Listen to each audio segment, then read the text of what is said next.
Good evening. আজি হৈছে Friday. আজি আমি গাঁৱত যাব ওলাইছোঁ। বাবাক ৰেডি কৰি দিছোঁ। আমি এনেই শনিবাৰে যাওঁ, কিন্তু কালি মিষ্টাৰৰ স্কুল বন্ধ কাৰণে আজিয়ে গৈছোঁ।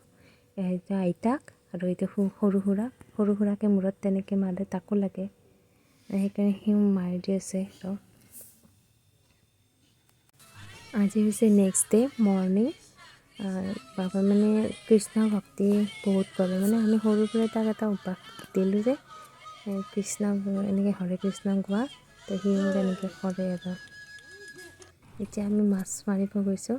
মই নহয়, মা আৰু সেইজন 3 নম্বৰ ভাইটি, আমাৰ বস্তিৰ ফালে এটা খাল আছে, তাতে মাছ মাৰিব গৈছোঁ। এইজনে মুনু, সৰু ভাইটি আমাৰ, বাবাক লৈ আহিল। মাছ তেনেকৈ পোৱা নাই, অলপ পাইছোঁ আৰু।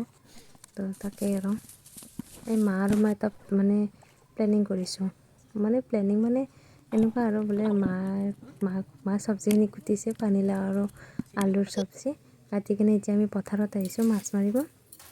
আহি মা কৈছে কি মই মাছখিনি বাছোঁ, মাছ ইফালে চব্জি সিজি যাব, সিজিবও, মাছটো ফ্ৰাই কৰিম, তাৰপিছত চব্জি তেনেকৈ মাছখিনি দি দিম আৰু।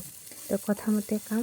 এই ঘৰত আহিলোঁ, আহি আৰু মা এইফালে মাছ বাচি আছে, মই এইফালে কেৰাহীত চব্জিখিনি বহাব ৰেডি কৰি আছোঁ। এনেকৈ চব্জিখিনি বহাইছোঁ।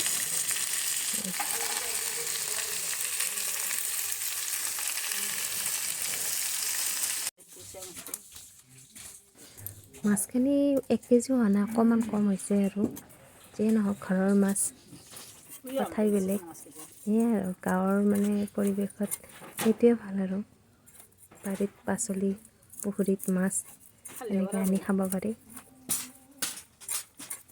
এতিয়া ছাইডত মই মাছটো বহাই থৈ দিছোঁ, মাছো ফ্ৰাই কৰি আছোঁ, ইফালে চব্জিও সিজাই আছোঁ। তো আজিলৈ ইমানতে। Thank you, bye by.